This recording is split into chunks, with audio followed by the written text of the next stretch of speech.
This is a talk about something that's near and dear to my heart, which is the visitor aspect of our distillery and any distillery.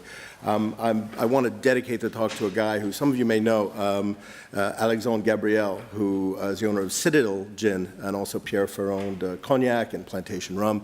He's one of the first guys to really get into the small distilling space before craft was craft. And I met Alexandre when I was living in Paris about 20 years ago, just socially. Our wives kind of were friends, and I just thought what he did was so cool, because I wasn't doing it at the time. I was sort of working in finance, and he had just bought this cognac distillery, and he was making a gin, and it was sort of an inspiration. And then a bunch of years later, when I decided to go into this myself, I thought the first person I should call to see if I'm crazy or if this is something I could do was Alexandre. We hadn't spoken in like 10 years. This is about 4 years ago, and I called him up and said, I'm planning on this distillery in the Cotswolds. I told him where the Cotswolds was and what we were going to do, and he said, that's really terrific. That's a great idea. It's a great part of the world. You should make a shop. Can you make a shop? I said, a shop? He said, yeah, you'll sell loads. And I thought, God, he's really taken me for a ride. This is the, French thinking of the British as a nation of shopkeepers. It's sort of piss off to the country and sell, stand behind your till and sell a few bottles and leave the world domination, to me.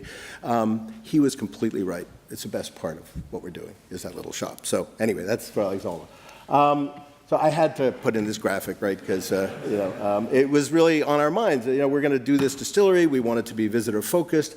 Are people actually going to come? Let me talk for a few minutes about sort of the inspiration that I had in terms of a destination distillery. And a lot of it came out of Scotland, where I had been a lot of times as a bit of a whiskey geek, sort of on an annual guys trip going around distilleries. And just on that note, a quick word about whiskey. I've heard a lot of people say about us, they're not really serious gin guys. They're whiskey guys. And they're just making gin to make some cash on the road to whiskey. That's what people say about whiskeys.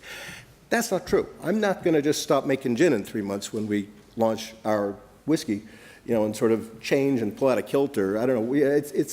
Gin is a very big part of what we do, and our tagline is outstanding natural spirits, and that's always the plan, is to have a whole range of spirits. And I think actually one of the most interesting parts of the whole new wave of distilling is crossover. Right? It's different products from different people that you wouldn't expect them from.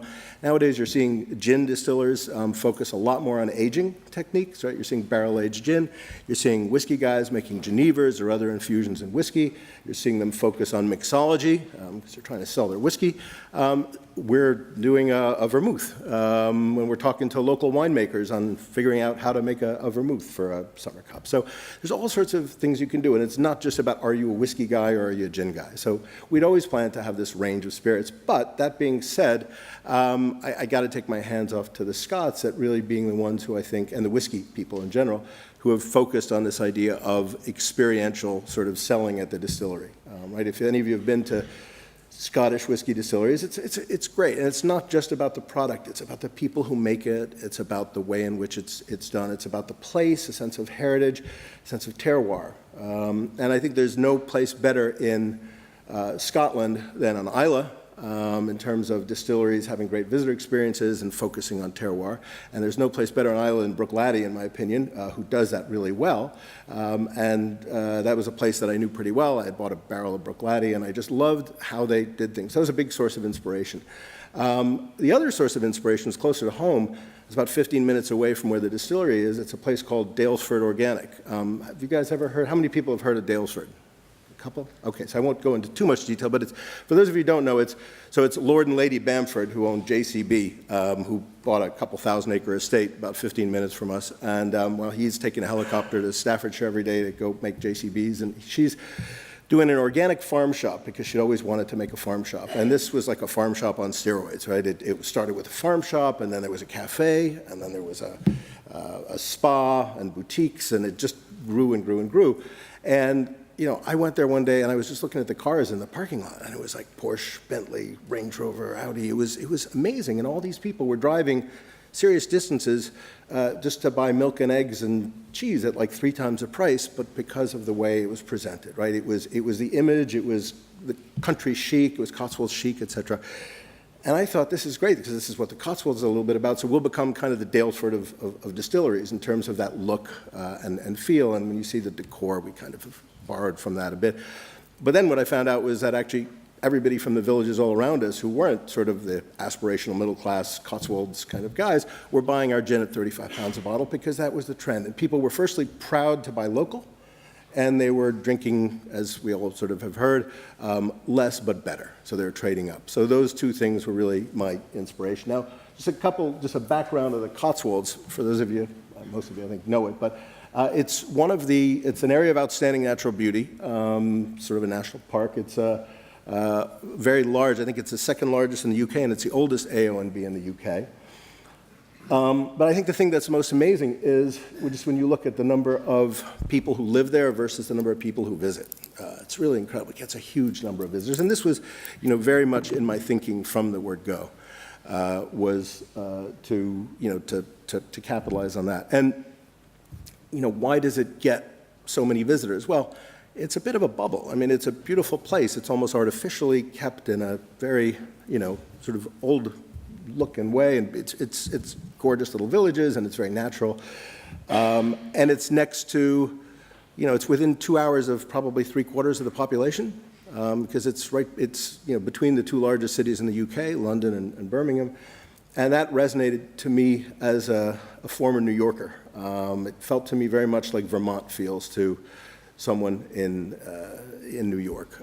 It's where you go, you got to get out of the city every so often. You got to go see a tree once in a while and get a feel for nature. And New Yorkers have a typical, every year in the fall, they do this pilgrimage to go see the foliage. And you come back in your car at the end of the weekend with the boot stuffed with, apple cider, the non-alcoholic kind, and maple syrup and cheddar cheese and all these kind of nice artisanal things that you found in the farm shops up in Vermont. And, frankly, Vermont wouldn't have that kind of trade in cheddar cheese and maple syrups if it didn't have New York and Boston nearby, and if it didn't have people that had the buying power to keep that going and the desire to buy into that. And so in the same way that Vermont had its New York and Boston, I felt that the Cotswolds has its London and its Birmingham. And that's what people do. But the thing about the Cotswolds is, it's a beautiful place, and it's where you go very often if you're in London for your bank holiday weekend or whatever. But once you've done sort of Blenheim and maybe Shakespeare's birthplace in Stratford and walked around a couple of villages, Broadway, Chipping Campden, in the North Cotswolds, anyhow, there's not all that much to do. So it seemed to me that this kind of experience that I knew so well from Scotland would be a great thing for people to do. So that was the idea. And the other thing, obviously, is that it's hugely agricultural. And my idea for whiskey actually just came from being surrounded one year by fields of barley and just looking out on this barley and thinking, why isn't anyone making any whiskey? It's sort of Brooke Laddie brought barley farming back to Islay, and it was sort of this kind of forgotten element in the process, which was the terroir of the raw ingredients, where they came from, et cetera, what they were like, who was making them. So that's a big part of what we do, is we use only barley that's grown in the Cotswolds. And we try and be as local. And our gin uses lavender that we get from just above Broadway, about 20 minutes away. So we try and be as locally sourced as we can. So with that in mind, off I went looking for kind of a rural aspect, a place that had that Cotswolds look and feel, but that also had the planning permission that would allow you to build a distillery, because we didn't want to be tied up in planning sort of for years. So we found this really nice 4-acre site, and actually the benefit, I was looking all over the Cotswolds, but happened to find it 3 miles from home, which was really cool. And this is what it looked like. It was half built. That's my wife. She hates when I put this up, actually, but it's the only picture I had of the distillery. That had a grass floor. So these were really just shells of buildings. But they were good in that we didn't have to build buildings, and it gave us a little bit of an idea of where we wanted to go in terms of, we're going to put the distillery in the building on the right, and then you can see them up there, and the bigger of the two buildings, and then the little building over there was going to be our visitor center and our offices. So we put a lot of work into it, and after about 9 months, it looked like this. There's a lot of Photoshop going on in there, but you get the idea, right? So this was the image that we were trying to project, and I mean a lot of the cladding and things on the inside of the barn. I mean, you saw the barn when it was first. It was just a block building with steel frames, but so we did all that wood cladding just again to give it the look and the feel and the experience and the theater really of this is our country distillery. So so this was what we had to work with in terms of the visitor center. It was a ground floor of the front building. And it was tiny. It was really very cozy.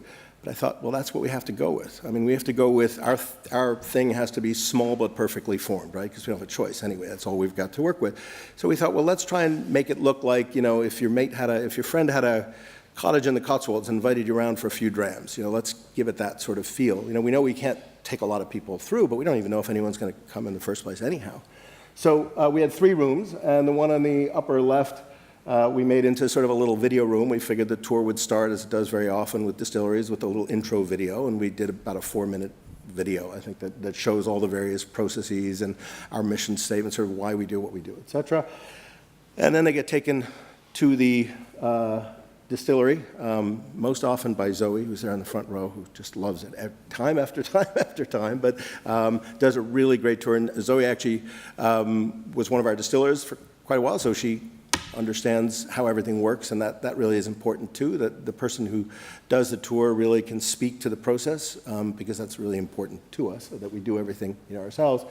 And then after the distillery tour, they go into the warehouse, which we actually didn't have in the beginning. We didn't have a warehouse, but now we have a little warehouse. And that warehouse is kind of partly there because we just feel that at the end of a distillery tour, especially if we're a whiskey maker, you have to have a room with sleeping barrels, right? You need that barrel room. So we built the barrel room, and it is really nice to have it. It also is pretty handy in terms of moving barrels around to other warehouses and stuff.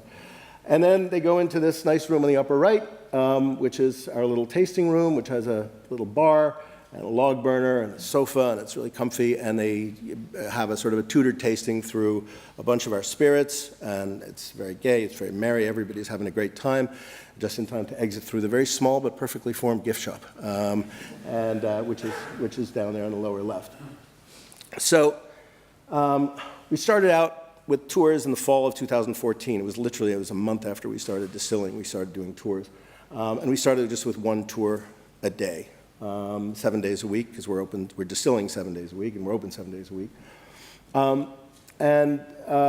The tours were pretty full at the weekends, but midweek was not really working out very well. I mean, we weren't getting a lot of people who were driving around the Cotswolds looking in a little road in the middle of nowhere in the North Cotswolds looking for a distillery.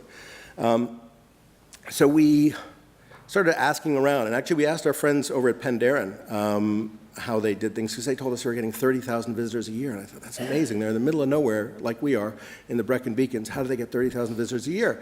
And they were very forthcoming. They said, it's one word, Groupon. And in fact, actually, that was a very key part of what we do. It was the sort of discounting, experience discounting websites like Groupon, Voucher, Living Social, all of these places, because simply they have huge databases. They have access to people, and typically you discount. You offer a 2-for-1 tour, and they take their 20 to 40%, depending on which ones, and they are, or how well what sort of deal you cut with them. But at the end of the day, the important thing to know is you're not really looking for the tour revenue, are you? You're looking for the retail revenue, and you're looking to build the brand. And how do you get people to see what you're doing without getting them through the door? So we started working with Groupon, and some of you may notice like the hair color going on here with a lot of the tour people here. This is not blue rinse, but it's definitely on the white sort of side. Midweek, that tends to be a bit of the profile. You tend to get more people on the retired side, whoever. The spend per person doesn't go down. The degree of sort of enchantment with the whole thing doesn't go down. It's just a very different dynamic from who we get in at the weekends.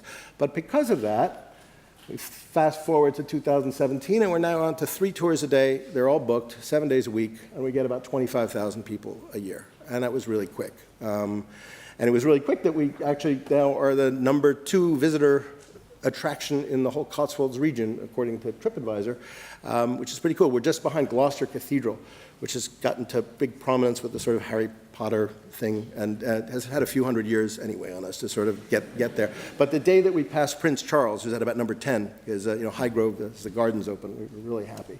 And we've won a bunch of awards. I think the one on the right, we won, we were tied with Bombay, and they definitely spent a few more million than we did on it. So, we were really happy with that.